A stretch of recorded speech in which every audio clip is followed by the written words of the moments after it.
Tim Henson, the revolutionary Polyphia guitarist, has turned the music world on its head. Tim's ascent to guitar stardom wasn't conventional by any means.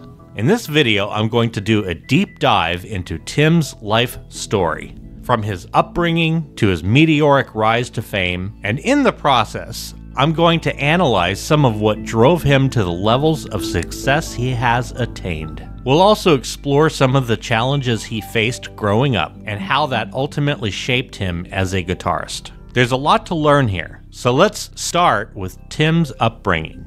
Ironically, his parents are not professional musicians, though they both dabbled in music in one way, shape, or form. Tim's father played in several garage bands, and his mother played a little violin and piano. According to Tim, his mother learned the little she knew, most likely in order to help Tim, his brother, and his sister learn the instruments more. Tim's mother is Chinese, and his father is white. At a very young age, Tim's parents put him and his siblings into Chinese school. But according to Tim, the three kids immediately did not fit in due to their mixed heritage. Tim claimed that they were the only half-white kids in the school, and as a result, they were picked on. Tim mentioned that one kid in particular was extremely intelligent and was popular, and so Tim wished he had been born fully Asian in order to be like him. Tim Henson wanted so badly to fit in that he imagined being another ethnicity entirely. Interestingly, it was this exact form of escapism and need for social belonging that actually shaped Tim's determination and propelled him in later years. Chinese school lasted a total of 3 days before the kids were so traumatized that they were pulled out and placed into public schools. When Tim got to middle school, he was in the school orchestra. This apparently didn't last long though, because he started feeling the social pressure of not being like the other kids. While Tim was carrying around a violin in a case, his peers were tearing around campus on skateboards.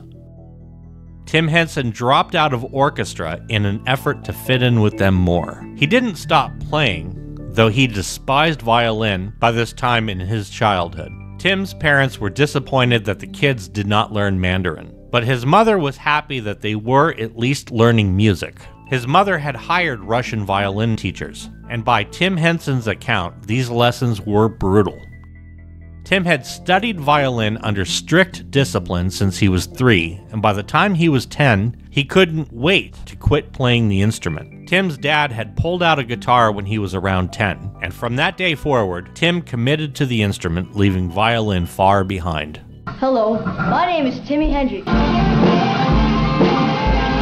Tim Henson didn't exactly get through his high school years unscathed, however. He definitely had his share of challenges. At age 16, he was arrested and charged twice for drug possession. Considering that he lived in Texas, these types of offenses are very heavily punishable in that state. Tim also recounted stealing his dad's oxy pills and selling them. He spent most of his time in high school grounded and on probation. In a fit of rage, Tim told people at his school that he will one day end up in a job where he can smoke weed every day. Now, by Tim's account, he can smoke as much as he wants, and he attributes this to the power of manifestation.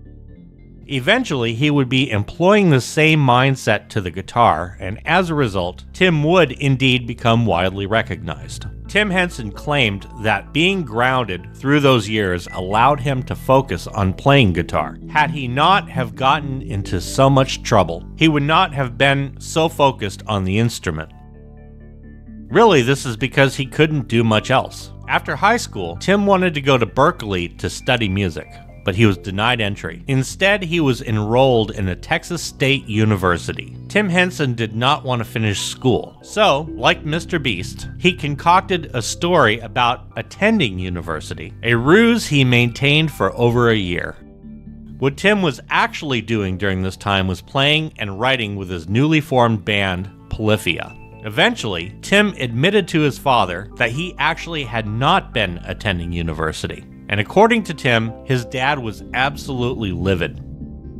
Tim Henson told his dad that instead he plans to raise $30,000 for his band on Indiegogo. Polyphia had launched a campaign to raise the money on Indiegogo, and sure enough, they met their financial goal. It was at that moment that Tim's dad said, "Okay, maybe you could do this."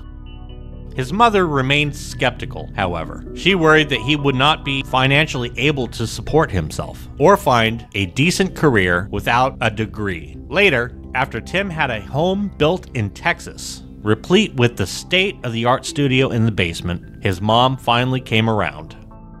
Tim Henson had it in his mind that he wanted to be the best guitarist on earth. Here's where the power of manifestation Tim believes in so heavily is on full display. The discipline he got from playing violin under very strict teachers completely carried over into his guitar practice regimen. Tim was raised on classic bands, Black Sabbath, Hendrix, the Beatles, but when Tim Henson discovered more modern music, he was completely hooked. Tim found the sounds to be revolutionary and far more technical than the music he was used to. And while Tim would later make the controversial statement, metal isn't cool anymore, Tim was indeed a fan of modern metal coming out at that time, namely the band Whitechapel. Polyphia started as a deathcore band in 2010.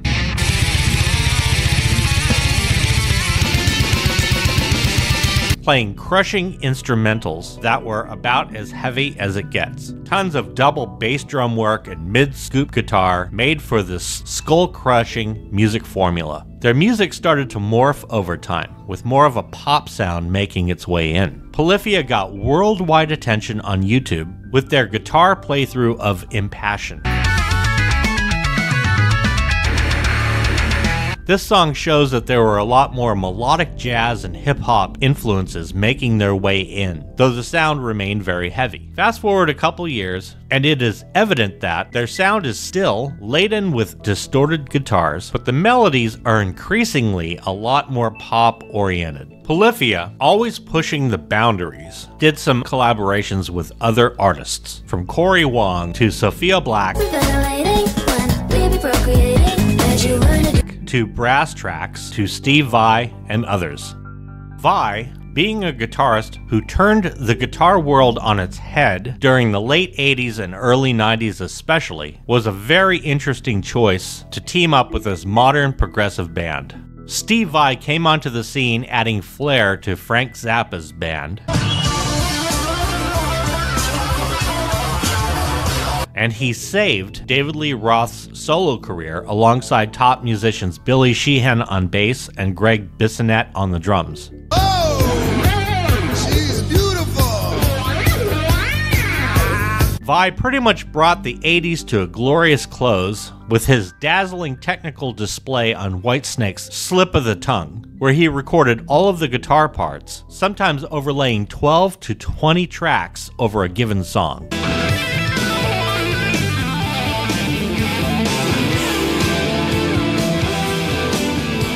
Steve Vai is a very wild player, and for Slip of the Tongue, he went crazy in the studio, transforming the songs to something exciting but unrecognizable from when they were first tracked. So when Steve Vai teamed up with Polyphia so many years later, it was hard for many fans from both camps to fathom what kind of music would come from such an unlikely combination of players.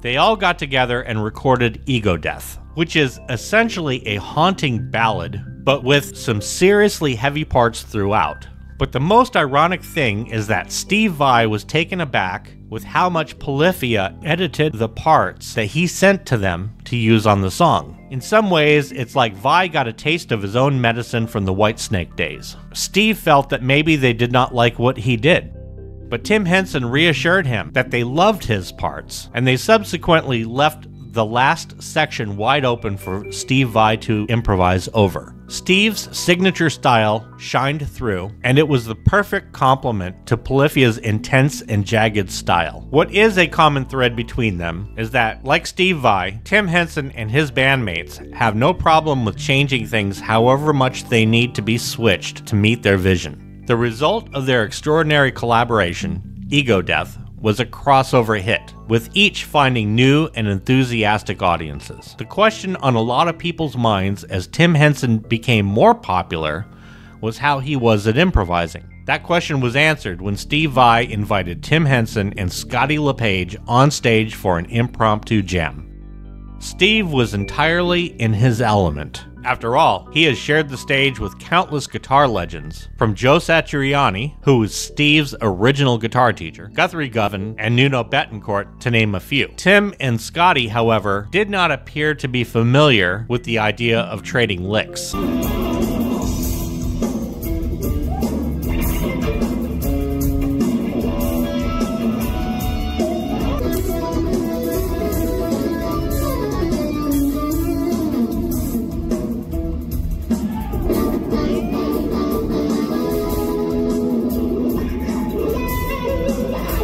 Steve would play a bit, then it was Tim's turn, and then Scotty's turn, and around it would go again. However, both Tim and Scotty seemed to have a hard time knowing when to even start playing.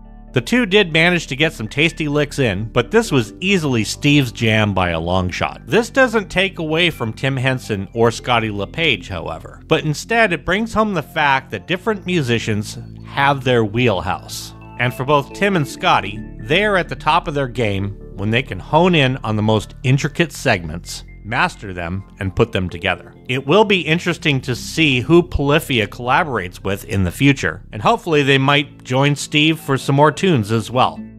Tim Henson's rise to become one of the latest guitar gods was helped by being a member of such an innovative band. Tim morphed his style throughout the years, as did his bandmates. Polyphia swung for the fences, meaning they were not afraid to take chances, and because of that, they constantly kept note of what worked and what did not.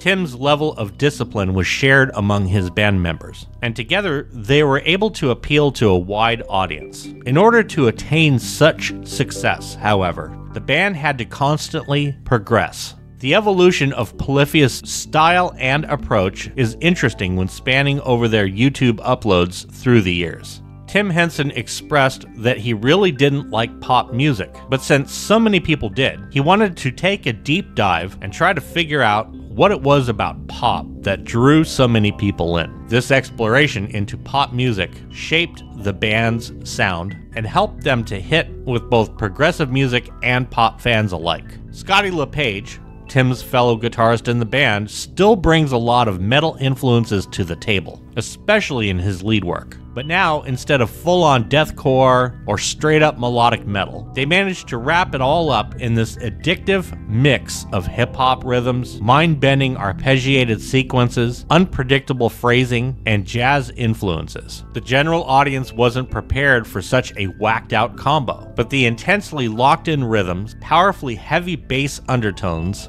and highly unpredictable guitar work made for such an intoxicating musical mix that is unresistible to the ears of rock, metal, hip-hop, and pop fans alike.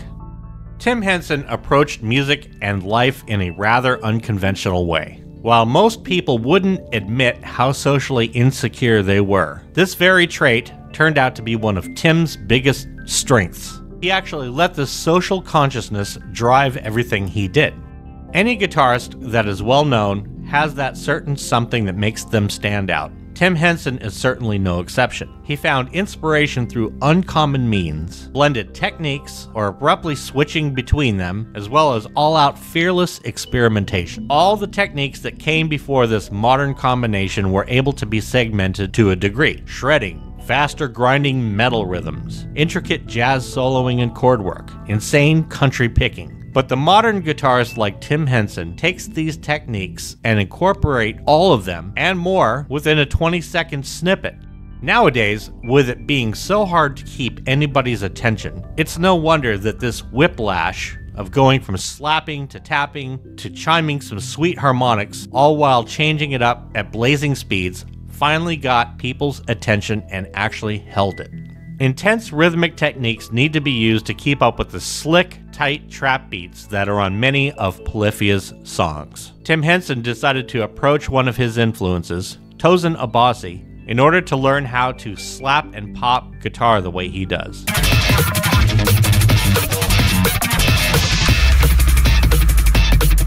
Tosin has some serious guitar chops, and his slapping on guitar can actually rival the great Victor Wooten on bass at times. Tim chose wisely and was able to incorporate this technique into Polyphia's songs, which added a new rhythmic dimension and level of excitement.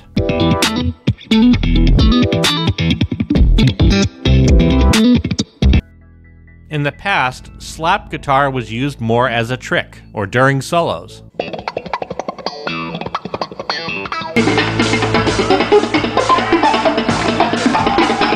But players like Toza Nabasi and now Tim Henson are incorporating it into their songs and expanding on this technique to great effect.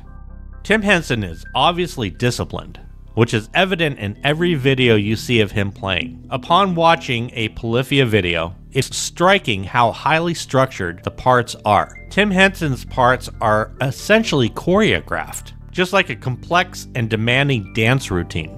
Any misstep would be blatantly obvious, so Tim goes to great lengths to get his parts down cold. He has said in interviews that coming up with even very small song segments can take days. Tim Henson spoke about how his approach to come up with what are essentially impossible guitar parts, play them in the studio for albums or YouTube videos, and then he just hopes that by the time he has to play it live, he can pull it off. Tim Henson also has some very unconventional ways to get inspiration for riffs. He demonstrated how he used a Spectrasonic Omnisphere VST plugin to come up with a note sequence that he would then learn on the guitar. He has used the arpeggiator many times to come up with parts, and to the listener, the result presents a fresh musical perspective that takes no time to pick up on when listening to any of his work. It is not easy to pull something like this off. What makes this approach interesting is that he isn't drawing inspiration from other players at that moment. He's literally getting his inspiration from a melody generator. This gives him the opportunity to start slow as he needs, play along, and slowly bring it up to speed. Through repetition, he can master the part and finally take out the synthesized line and let the guitar take over. It is through experimentation with tech and other innovative approaches that Tim Henson and players like him have ushered in a new era of guitar. It's not that blues, jazz, or banging metal chops do not have their place, but by choreographing highly intricate parts and changing styles rapidly in unpredictable ways, more and more players like Tim are making some of these conventional playing techniques look like two-dimensional relics in a 3D world. Tim Henson has definitely had his share of haters. I know because I've read comment sections on videos I've published covering him in the past. The haters come out in droves, talking about his look mainly, but Tim Henson has way more supporters than detractors by a long shot. Tim Henson has managed to do what every musician with hopes of reaching a wide audience wants: get people talking. And to quote Tim, as he quoted Rick Rubin in his video, "The best art divides the audience." Divided or not, Tim Henson has not only found a wide and appreciative audience, but he has completely revolutionized the guitar. Guitar is definitely not a thing of the past, and it is thanks to players like Tim Henson who keep coming along and pushing the envelope. Tim's band, Polyphia, has evolved right along with him over the years, and together they are a force to be reckoned with. Love Tim, hate Tim, he's here to stay, and he has left his own unique, indelible mark on music.